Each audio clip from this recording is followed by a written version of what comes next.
घर के काम कभी ख़त्म होने का नाम ही नहीं लेते। सुबह से शाम और शाम से रात कैसे हो जाती है पता ही नहीं चलता। और अब तो बच्चों के स्कूल भी ओपन हो गए हैं और हमारे ऊपर एक नहीं बल्कि तीन तीन जिम्मेदारियों का इजाफा और हो चुका है। वो कैसे? बच्चों को स्कूल के लिए रेडी भी करना है, उनके लिए लंच भी प्रिपेयर करना है, सुबह नाश्ता भी करवाना है, उनका स्कूल से आने के बाद उनको काम भी करवाने हैं। अरे ये तो 4-5 काम हो गए। बस ऐसे ही हमारे कामों की एक लंबी लिस्ट होती है जो कि ख़त्म होने का नाम ही नहीं लेती। और जब बच्चे और हस्बैंड अपने स्कूल और ऑफिस में चले जाते हैं उसके बाद घर को एक दफ़ा नज़र दौड़ाने से ऐसे लगता है कि यहाँ पर कोई जंग का मैदान है और यहाँ पर ना जंग हुई है और चीज़ें ऐसे ही इधर उधर फैली हुई हैं और समझ ही नहीं आ रहा होता कि कहाँ से किस काम को शुरू करना है।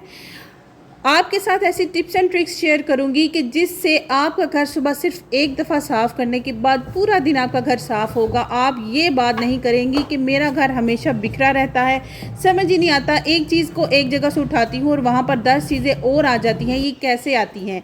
इसके लिए कुछ ऐसे टिप्स एंड ट्रिक्स हैं जो हमें खुद भी अपनाने पड़ेंगे और हमें अपने घर वालों पर भी इम्प्लीमेंट करवाने पड़ेंगे, क्योंकि हम बड़ी मेहनत के साथ घर को साफ़ करती हैं और घर को साफ़ करने के बाद जो दिली सुकून और इत्मीनान हमें मिलता है ना, हम चाहते हैं कि वो सुकून और इत्मीनान हमें पूरा दिन मिले। हमारा घर पूरा दिन साफ़ सुथरा और ऑर्गेनाइज हो, किचन सिंक में बर्तन कम से कम हो ताकि जो साथ ही साथ धुलते चले जाएं। तो बस जी, आज का व्लॉग बहुत ही ज़्यादा इंटरेस्टिंग और इन्फॉर्मेटिव होने वाला है। आपने वीडियो को देखना है पूरा। अस्सलाम वालेकुम, मेरा नाम है हिना और वेलकम करती हूँ आप सबको अपने यूट्यूब चैनल में। सबसे पहले तो हमने ये बात करनी है कि हमने अपने अंदर क्या तब्दीलियां लेके आनी है, या कैसे अपने घर के कामों को ऐसे मैनेज करना है कि सबके आने से पहले हमारे घर के काम भी हुए हुए हों, खाना भी सबके लिए अच्छा सा रेडी हुआ हुआ हो और हमने खुद को भी टाइम दिया हो, अपने आप को रिलैक्स भी किया हो। ये ना हो कि जब बच्चे स्कूल गए तब से लेके 2 बजे तक बस हम सारा दिन घर के काम ही करती रही हैं। एक रूटीन के एक तरतीब के साथ घर के कामों की ना सफाई शुरू किया करें। मैं कोशिश करती हूँ कि सबसे पहले अपने किचन को साफ़ करूँ, क्योंकि बर्तन धोना ना बिल्कुल भी मुझे पसंद नहीं है, लेकिन ये है कि मजबूरी है, बर्तन तो धोने ही धोने हैं। लेकिन सबसे पहले ना आप किचन को अपने को अच्छे तरीके से साफ़ किया करें। जो भी आपने खाना बनाना है, जैसे मैंने मीट बनाना था और साथ में ना बच्चों की लंच की भी थोड़ी सी प्रिपरेशन करके रखनी थी, मैंने सोचा कि चलो मीट भी निकाल के रख लेती हूँ। और बर्तन धोने से पहले ही मैंने आटा गूंदा ताकि 10 मिनट जो आटे को रेस्ट मिलेगा उस 10 मिनट में मैं अपने किचन के जो काम है बाकी के वो कर लूँगी, बर्तन वगैरह धो लूँगी। अब किचन तो सारा साफ़ हो गया, लेकिन बाहर आके चुटकी बजाई काम तो नहीं हुआ। लेकिन यहाँ पर चीज़ें देखें, हाल देखें कैसे हुआ है। ऐसे लग रहा है ना कि बस किसी ने जंग किया और हर चीज़ बिखरी हुई है, लेकिन कोई मसला नहीं, ये सब घरों में होता है और ये हमारे घर हैं। अगर ये कोई होटल होता तो फिर तो हर चीज़ अपनी जगह पर वैसी की वैसी ही रहती, लेकिन ये घर हैं और इन्होंने इनमें चीज़ें बिखरनी भी हैं। और जैसे हम अपने बच्चों का और बाकी सब का ख्याल रखती हैं, इसी तरह हमारा दिल करता है कि हमारा घर भी ऐसे ही रहे और हम अपने घर का भी अपने बच्चे की तरह ही ख्याल रखती हैं, उसको हर टाइम साफ़ सुथरा रखने की भरपूर कोशिश करती हैं। मैं हमेशा ये बात करती हूँ कि घर की सफाई सिर्फ 90% चीज़ों को समेट लेने से, चीज़ों को अपनी अपनी जगह पर रख लेने से ही हो जाती है।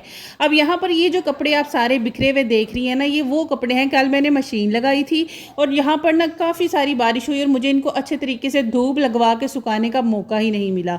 आज मैं सुबह हुई, जैसे ही देखा मैंने कहा इधर तो धूप अच्छी खासी निकली है, तो मैंने कहा इनको ना फोल्ड करके रखने से पहले एक दफ़ा धूप ज़रूर लगवा लूँगी, क्योंकि मानसून का मौसम है और हर चीज़ में नमी है। चाहे मैंने सारी रात पंखे के नीचे कपड़ों को रखा, लेकिन इन्होंने ना अच्छे तरीके से ड्राई नहीं होना था जब तक इनको अच्छी धूप ना लगती। अब बात करते हैं अपनी मेन टॉपिक की तरफ कि कैसे हमने अपने पूरे दिन घर को ऐसा ही चमकता दमकता साफ़ सुथरा और ऑर्गेनाइज रखना है। कोशिश ये करनी है कि कैसे पूरा दिन किचन सिंक जो है वो साफ़ रहे, उसमें ज़्यादा से ज़्यादा बर्तन ना हो और ख़ास तौर पर बाथरूम में गंद ना हो, बाथरूम गीला ना हो, उसमें बच्चे या कोई भी गंदे रेत वाले जूते लेकर ना जाए। इसके लिए सबसे पहली चीज़ जो हमने करनी है वो ये है कि हमने ना अपने घर में एंटर होते साथ ही आप लंडे में चली जाए। और मेरे घर में यकीन करें जितने भी मैट मैंने फैलाए हैं मैंने सारे के सारे लंडे से लेकर आई हूँ। 2-2 300 300 के आपको मिल जाएंगे। लंडे से अच्छे अच्छे देख कर मैट ले आएँ। एंटर होते साथ ही वहाँ पर मैट रखें, ताकि अगर आपने घर के अंदर कोई भी इंसान आ रहा है वो उसी जूतों में आएगा तो वो वहाँ पर कम से कम जूते साफ़ करे। नहीं तो आप पोलाइटली, अगर आपके घर पे कोई मेहमान आ रहा है तो आप उसको कहें कि आप ये जूते पहन लें। अक्सर ऐसे होता है ना, कुछ जूते हमारे पुराने हो जाते हैं, हमें पूरे नहीं होते, बच्चों के भी हस्बैंड के भी, वो पुराने या टूटे हुए जूते रख लें ताकि अगर वो घर के अंदर आए तो वो वही जूते पहने, या कोई मेहमान भी आ जाए ना तो उनको वही जूता पहनाएं। उसके बाद दूसरी चीज़, अपने बाथरूम के बाहर एक मैट ज़रूर फैलाएं। दूसरी चीज़ ये है कि बाथरूम के बाहर जूता भी बाथरूम का सेपरेट रखें। इसका फ़ायदा पता है क्या है कि जब भी बच्चे, अक्सर बारिशों का मौसम है और हमारा जो एरिया है या पाकिस्तान में हर जगह कीचड़ तो बहुत ही ज़्यादा होता है, बच्चों ने क्या करना होता है, गंदे कीचड़ के भरे जूते लेके आएंगे और सीधा बाथरूम में भाग जाते हैं और फिर पूरा दिन जब बाथरूम को साफ़ करना पड़ता है ना तो मेरी तो जान चली जाती है। मैंने सेपरेट जूते बाथरूम के बाहर रखे और यकीन करें स्टार्ट में मेरे बच्चों को ये आदत नहीं थी, तो मैंने क्या किया कि बाथरूम के बाहर ना बैनर लगा दिया कि जूते बाहर उतार के जाने हैं। अब बच्चों को ऐसी आदत हो चुकी है कि वो जूते दूसरे ही बाथरूम के ही पहन के जाते हैं। इसका दूसरा ये फ़ायदा है कि हम लोगों ने ना घर में वही जूते लेकर फिर बाथरूम वाले जूते लेकर ही फिरना होता है, और हम लोग अक्सर कहीं भी दिल करता है वहाँ पर हम लोग बैठ के ना नमाज़ पढ़ लेती हैं। जो नापाक जूते हैं अगर बच्चे या हम खुद लेकर भी घर के हर कोने में जाएंगी तो वहाँ पर हम नमाज कैसे पढ़ सकती हैं। इसलिए थोड़ा सा इस चीज़ का भी हमारी एहतियात हो जाएगी। तीसरा, अपने बाथरूम में ना लाजमी तौर पर आप एक वाइपर रख दें, दरवाजे के पीछे रख दें। जैसे ही अगर आपको लगा बाथरूम गीला है आप फ़ौरन से वाइप आउट कर दें। आपका बाथरूम यकीन करें पूरा दिन साफ़ होगा, बल्कि अगले दिन की मॉर्निंग तक साफ़ होगा। कभी कभार तो मेरा बाथरूम ऐसा होता है कि 2 दिन भी मैं उसको ना साफ़ करूँ ना तो मेरा बाथरूम साफ़ सुथरा ही रहता है। इसके बाद बच्चों की बारी आ जाती है। जब वो स्कूल से आते हैं ना तो ऑब्वियस सी बात है बच्चे थके हुए आते हैं, उनका दिल करता है हम चीज़ें उठा के इधर उधर फेंकें। पोलाइटली, चीखना चिल्लाना नहीं है बच्चों के ऊपर। पोलाइट तरीके से बच्चों को प्यार से आपने बोलना है कि बेटे आराम से आओ, अपनी चीज़ों को आराम से रखो। इस जगह पर आपने अपना बैग रखना है। शूज़, मेरे बच्चों को इतनी आदत हो चुकी है माशाल्लाह से, दोनों आते हैं सीढ़ियों पे बैठेंगे और वहीं पर जूते उतार के अपने बैग वहीं पर रख देते हैं। मैं कहती हूँ थोड़ी देर रेस्ट करो और उसके बाद कपड़े चेंज करो। सबसे पहले तो आप बच्चों को यही बोलें कि रेस्ट करें और फिर यूनिफॉर्म उतारें, पानी शानी पियो, ताकि अगर वो आते साथ कपड़े उतारते हैं ना तो फिर उठा के कोई इधर फेंकता है और कोई उधर फेंकता है। इसलिए ना ये हैबिट्स अपने बच्चों के अंदर, अपने घर के हर फर्द के अंदर डालें। यकीन करें आपका घर हमेशा साफ सुथरा और ऑर्गेनाइज रहेगा। कुछ बच्चों के लंच बॉक्स के लिए और कुछ स्नैक्स के लिए कुछ चीज़ें मंगवाई थी, खजूरें मंगवाई थी, क्योंकि बच्चे ना सुबह बिल्कुल नाश्ता नहीं करके जाते, तो मेरा दिल होता है कि इनको मिल्क शेक दे दूँ या खजूर ही एक खिला दूँ। साथ में कुछ ब्रेड मंगवा ली थी ताकि किसी टाइम पे ना कोई चीज़ अवेलेबल ना हो तो उनको ना अंडे और ब्रेड का सैंडविच बना के दे दूँ। अब आ जाते हैं जी अपने मज़ेदार से लच्छेदार और रेशेदार कबाब की रेसिपी की तरफ। कबाब की रेसिपी आपके साथ बहुत डिटेल के साथ शेयर करूंगी, इसके टिप एंड ट्रिक भी शेयर करूंगी। अगर आप इन टिप एंड ट्रिक को फॉलो करेंगे, मैं यकीन से कह सकती हूँ आपके कबाब बहुत अच्छे और रेशेदार बनेंगे और लॉन्ग टाइम के लिए फ्रीज़ भी होंगे। अब सबसे पहला टिप ये है कि लॉन्ग टाइम के लिए अगर आप इनको फ्रीज़ करना चाहती हैं, यानी कि 10 से 15 दिन के लिए, तो जब आप दाल और गोश्त का मिक्सचर बॉईल करेंगी उस टाइम पे आपने प्याज डाल देना है। कच्चा प्याज आपने इसमें चॉप करके नहीं डालना, क्योंकि जब हम लॉन्ग टाइम के लिए इसको फ्रीज़ करते हैं तो जो कच्चा प्याज होता है ना पानी छोड़ देता है, जिस वजह से हमारे जो कबाब हैं वो बाद में अपनी उस शेप में या इस तरह के नहीं बनते हैं, क्रिस्पी क्रंची और सौगी से वो हो जाते हैं।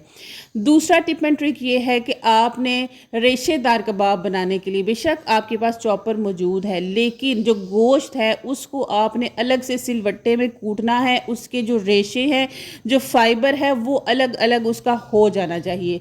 उसके बाद बेशक आप दाल चॉपर में चॉप करें और उसको चॉपर के अंदर से निकाल के आपने किसी भी बाउल में डाल के दाल और गोश्त को अच्छे से हाथों से बहुत अच्छा मिक्स करना है ताकि जो रेशे हैं वो पूरी तरह से खुल जाएं।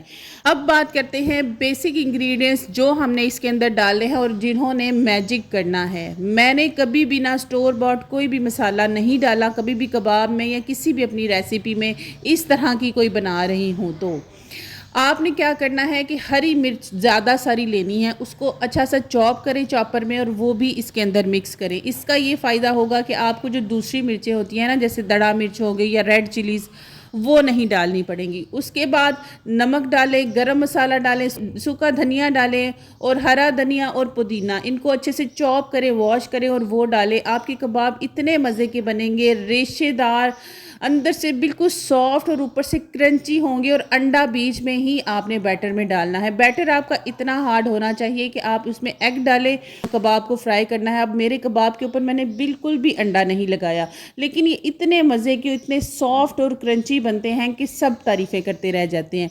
तो बस जी, आज के व्लॉग के लिए इतना ही। उम्मीद करती हूँ आपको मेरा व्लॉग अच्छा लगा होगा और रेसिपी भी अच्छी लगी होगी। अगर अच्छी लगी है तो ज़रूर ट्राई कीजिएगा और मुझे कमेंट सेक्शन में ज़रूर बताइएगा। दुआओं में याद रखिएगा। इंशाल्लाह आपसे दोबारा मुलाकात होगी। अल्लाह हाफिज़।